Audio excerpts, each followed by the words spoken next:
Students, आज हम लोग पढ़ेंगे class 10th chapter 1 chemical reaction and equations.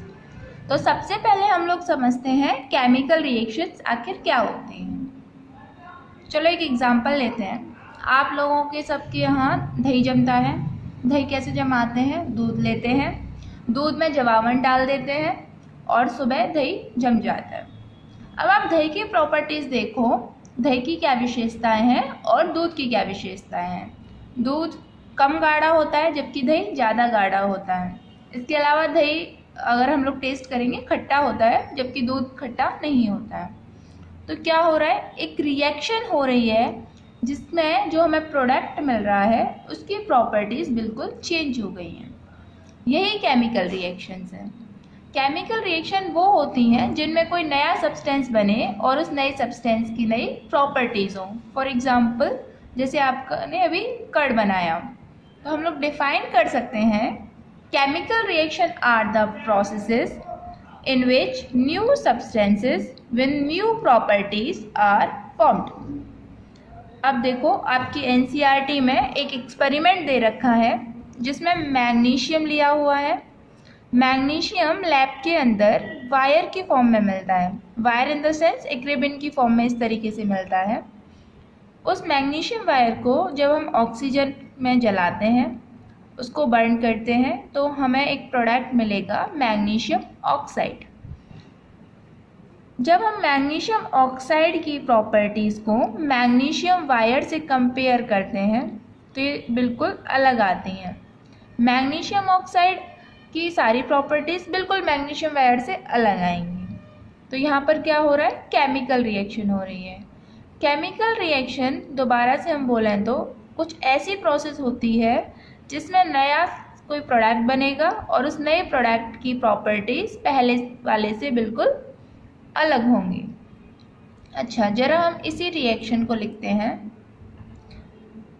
Magnesium plus oxygen gives you magnesium oxide. तो जो सब्सटेंसेस इस रिएक्शन में पार्टिसिपेट कर रहे हैं इनको हम लोग बोलते हैं रिएक्टेंट,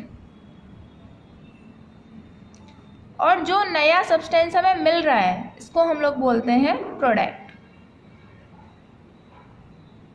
तो ये रिएक्टेंट हो गए हमारे, ये क्या हो गए, प्रोडक्ट हो गए हमारे। हम लोग बोल सकते हैं the substances which take part in a chemical reaction are known as reactants, while the new substance which is formed as a result of chemical reaction are known as products। अब आपके इसी में एनसीईआरटी में भी एक question दे रखा है कि मैग्नीशियम वायर को जलाने से पहले हम उसको रब क्यों करते हैं। ये क्वेश्चन इम्पॉर्टेंट है, बहुत बार हम लोग के बोर्ड्स में भी पूछा जाता है। इसका आंसर है, क्या होता है, नॉर्मली हम मैग्नीशियम वायर के चारों ओर एक प्रोटेक्टिव लेयर बनती है जो होती है मैग्नीशियम ऑक्साइड की। मतलब नॉर्मली अगर मैग्नीशियम वायर आपके लैब में रखा है तो वो रिएक्ट कर चुका होगा थोड़ा बहुत ऑक्सीजन से और उसके ऊपर एक लेयर प्रेजेंट होगी मैग्नीशियम ऑक्साइड की। अब क्योंकि उसके ऊपर एक लेयर प्रेजेंट है तो आप उसे जब ऑक्सीजन में बर्न करने ले जाओगे वो एकदम से रिएक्ट नहीं कर पाएगा। इस वजह से हम लोग क्या करते हैं, इसको थोड़ा रब कर देते हैं ताकि वो ऊपर वाली लेयर अलग हट जाए। We can say we clean magnesium ribbon to remove the protective layer of magnesium oxide from its surface. तो होप सो ये आपको क्लियर हो गया होगा कि केमिकल रिएक्शन क्या होती है। ऐसी प्रोसेसेस जिनके अंदर नया सब्सटेंस बने और उसकी नई प्रॉपर्टीज़ होंगी। हम लोगों ने पूरा क्या किया, एक एक्सपेरिमेंट करके देखा, magnesium plus oxygen gives you magnesium oxide. उसमें रिएक्टेंट क्या होता है, प्रोडक्ट क्या होता है, ये सब कुछ क्लियर है। आगे बढ़ते हैं, कैरेक्टरिस्टिक ऑफ केमिकल रिएक्शन। अब मान लो कोई केमिकल रिएक्शन हो रही है लैब के अंदर, लेकिन आपको कैसे पता चलेगा कि हो भी रही है, नहीं भी हो रही है, चल रही है, रुकी हुई है, कैसे पता चलेगा। तो हम लोग के पास ना कुछ कैरेक्टरिस्टिक होती हैं, कुछ मेजरमेंट है, कुछ मापदंड है कि भाई अगर ऐसा ऐसा हो रहा है तो केमिकल रिएक्शन हो रही है, अदरवाइज नहीं हो रही है। तो देखते हैं क्या क्या हम लोग के पास में करेक्टरिस्टिक हैं।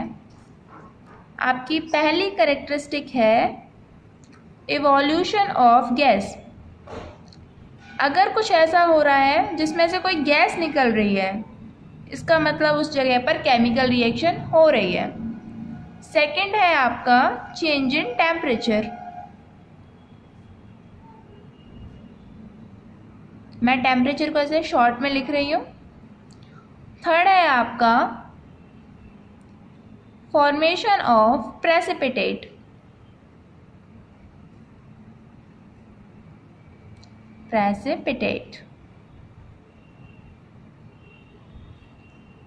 फोर्थ है आपका चेंज इन कलर। अगर कलर में चेंज हो रहा है इसका मतलब केमिकल रिएक्शन हो रही है।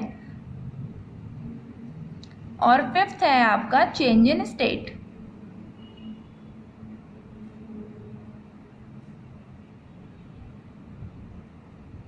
अब तो हम इन पांचों को बारी बारी से पूरा डिटेल में पढ़ेंगे, कैसे क्या होता है जानते हैं। सबसे पहला आपका इवोल्यूशन ऑफ गैस। इससे हम लोग क्या समझते हैं कि अगर कोई रिएक्शन हो रही है और उसमें गैस इवॉल्व हो रही है तो वहाँ पर केमिकल रिएक्शन हो रही है। फॉर एग्जाम्पल, आपने जिंक लिया, साथ में सल्फ्यूरिक एसिड लिया। सल्फ्यूरिक एसिड का फॉर्मूला होता है H2SO4।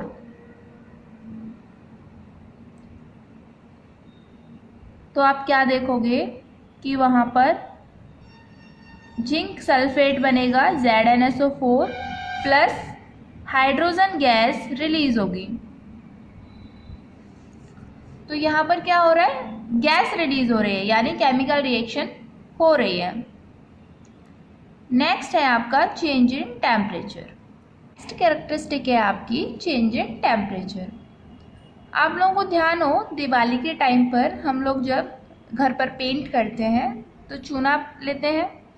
चूने के अंदर जब पानी डाल देते हैं और जब उस वेसल को जिसमें हम लोगों ने चूना रख रखा है उसको जब टच करते हैं तो वो बहुत गर्म हो जाता है। तो क्या हो रहा है, वहाँ पर टेम्परेचर में चेंज आ रहा है। चूने को हम लोग बोलते हैं कैल्शियम ऑक्साइड और इसका एक कॉमन नाम भी होता है जिसको हम लोग बोलते हैं क्विकलाइम। फॉर्मूला होता है इसका Ca कैल्शियम ऑक्साइड। आप इसमें क्या कर रहे हो, पानी मिला रहे हो, H2O मिला रहे हो, क्या बन रहा है, कैल्शियम हाइड्रो ऑक्साइड। ये होता है कैल्शियम हाइड्रो ऑक्साइड।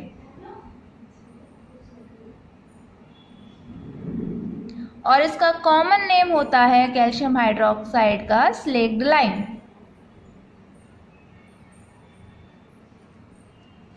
तो यहाँ पर क्या हुआ, आपने कैल्शियम ऑक्साइड लिया, उसमें पानी डाला, वेसल को टच करके देखा बहुत गर्म हो गया, यानी टेम्परेचर के अंदर चेंज हो रहा है। तो हमने क्या कंक्लूड कर सकते हैं यहाँ से कि भाई यहाँ पर कोई ना कोई केमिकल रिएक्शन हुई है। अच्छा, चेंज इन टेम्परेचर में एक बार में बच्चे इसमें बहुत कंफ्यूज होते हैं कि चेंज इन टेम्परेचर का मतलब वो लोग सोचते हैं कि टेम्परेचर बढ़े तो चेंज इन टेम्परेचर। नहीं, कुछ रिएक्शन ऐसी भी होती हैं जिनमें टेम्परेचर घट जाता है, तो वो भी आपको इंक्लूड करनी है चेंज इन टेम्परेचर में, उसे भी केमिकल रिएक्शन मानना है। जैसे जिसमें घट जाता है उसका एक एग्जाम्पल देख लेते हैं हम लोग। एक केमिकल होता है बेरियम हाइड्रोक्साइड और एक होता है अमोनियम क्लोराइड NH4Cl। मैं इनके नाम लिख देती हूँ, बेरियम हाइड्रोक्साइड और ये है अमोनियम NH4 अमोनियम क्लोराइड। जब ये दोनों रिएक्ट करते हैं तो ये बनाते हैं barium chloride plus ammonia plus water. H2O से तो आप लोग भली भांति परिचित है, वाटर लिखने की जरूरत नहीं है। NH3 इसको बोलते हैं अमोनिया। बेटा फॉर्मूले याद करने की ज़रूरत नहीं है, जैसे जैसे आप करते जाओगे पढ़ते चले जाओगे ये आपको याद हो जाएंगे, बस इनको एक बार अच्छे से देख लो। एज इट इज़ की रटने की ज़रूरत नहीं है, धीरे धीरे सब अपने आप याद हो जाएंगे। बेरियम क्लोराइड, तो रिएक्शन क्या है? Barium hydroxide plus ammonium chloride, ये जब दोनों रिएक्ट करते हैं बनाते हैं barium chloride plus ammonia plus water. इस रिएक्शन में हमें क्या देखने को मिलता है? जैसे हम इसका वेसल टच करेंगे, जिस भी टेस्ट ट्यूब में कर रहे हैं या जिस भी वेसल में हम लोग इसको कर रहे हैं उसको टच करेंगे तो हमें बहुत ठंडा लगता है, यानी इस रिएक्शन में टेम्परेचर कम हो गया है। तो यहाँ से हम कंक्लूड कर सकते हैं चाहे टेम्परेचर बढ़े चाहे टेम्परेचर कम हो, ये दोनों ही कैरेक्टरिस्टिक हैं केमिकल रिएक्शंस की। ओके, नेक्स्ट हम लोग चलते हैं। नेक्स्ट कैरेक्टरिस्टिक है हमारी प्रेसिपिटेट का फॉर्मेशन। प्रेसिपिटेट कैसे बनती है? सबसे पहले हम लोग इसमें जानते हैं प्रेसिपिटेट क्या होती है।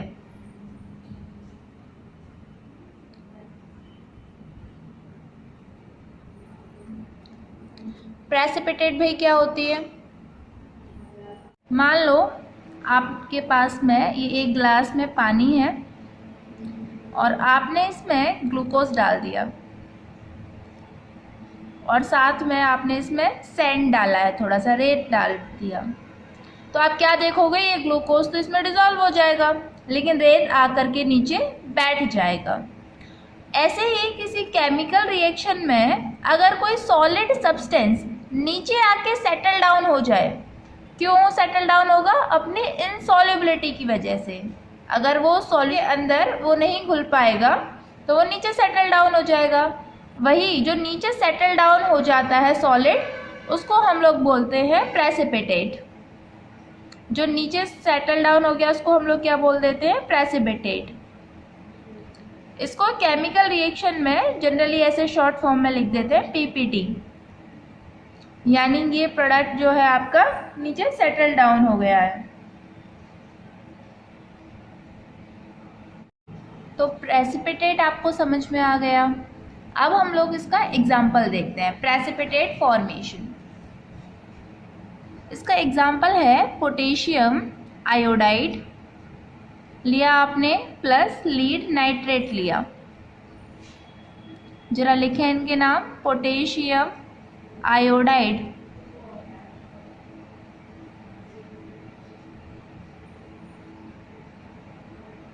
Plus lead nitrate. इससे आपको प्रोडक्ट मिलता है लीड आयोडाइड PBI, ये है PBI प्लस पोटेशियम नाइट्रेट। अब जब ये रिएक्शन होती है लैब के अंदर तो टेस्ट ट्यूब में क्या होता है? नीचे की तरफ जब प्रोडक्ट बनेगा तो ये लीड आयोडाइड नीचे सेटल डाउन हो जाता है, नीचे आ जाता है, यानी लीड आयोडाइड की क्या बन जाती है? प्रेसिपिटेट। और ये प्रेसिपिटेट बनती है येलो कलर की। अभी मान लो हम लोग एक्सपेरिमेंट कर रहे हैं, हमको नीचे येलो येलो कलर का कुछ प्रोडक्ट दिखाई दिया, हम बोलेंगे प्रेसिपिटेट बन गया, यानी यहाँ पर क्या हो रही है? Chemical reaction. ऐसे नेक्स्ट कैरेक्टरिस्टिक है आपकी कलर में चेंज होना। तो हम लोग एक एग्जांपल लेते हैं। मान लो हमारे पास पोटेशियम परमैंगनेट है। पोटेशियम परमैंगनेट का फॉर्मूला होता है KMnO4 और ये होती है पर्पल कलर की। इसमें हमने सिट्रिक एसिड मिलाया। सिट्रिक एसिड के सोर्स क्या हो सकते हैं? मान लो लेमन जूस मिला दिया थोड़ा सा, तो हम लोग क्या देखेंगे? जो पोटेशियम परमैंगनेट पहले पर्पल कलर का था अब वो हो जाता है कलरलेस। यानी आपने एक टेस्ट ट्यूब ली, उसमें पोटेशियम परमैंगनेट है, ये हमारे पास टेस्ट ट्यूब, इसमें पोटेशियम परमैंगनेट भर रखा है पर्पल कलर का। इसमें आपने लेमन जूस मिलाया तो आप क्या देखोगे? ये पर्पल कलर जो है बिल्कुल चेंज हो गया, कलरलेस हो गया, यानी कलर चेंज हुआ है। तो क्या हो रही है? Chemical reaction. एक लास्ट कैरेक्टरिस्टिक है हम लोग के पास में है चेंज इन स्टेट। इसको समझते हैं, चेंज इन स्टेट क्या होता है। जैसे दिवाली आती है हम लोगों के घरों में तो हम लोग कैंडल्स जलाते हैं। उस दिन कैंडल में क्या हो रहा होता है? वैक्स मेल्ट होता है, और सच में रिएक्शन क्या चल रही होती है, वैक्स मेल्ट होकर के CO2 कार्बन डाइऑक्साइड गैस बनाता है प्लस वाटर बनाता है। अब आप लोग एक चीज़ देखो, स्टेट का मतलब क्या है। स्टेट का मतलब हम लोगों ने 9th क्लास में 5 स्टेट पढ़ी थी, solid, liquid, gas, plasma and Bose-Einstein condensate. इसमें से आपकी प्लाज्मा और बोस-आइंस्टीन कंडेंसेट जो होती हैं ये थोड़ी एक्सट्रीम केसेस में मिलती हैं, जैसे प्लाज्मा बहुत हाई टेम्परेचर पर और बोस-आइंस्टीन कंडेंसेट बहुत लोअर टेम्परेचर पर। लेकिन सॉलिड, लिक्विड, गैस तो नॉर्मल अवेलेबल होती हैं। तो देखो वैक्स यहाँ पर है सॉलिड, स्टेट का मतलब इन्हीं स्टेट से है, ये होता है सॉलिड और रिएक्शन होने के बाद किस में चेंज हो रहा है, CO2 जो कि गैस है, और वाटर कैसा है, लिक्विड। तो स्टेट चेंज कर रहा है वैक्स अपनी।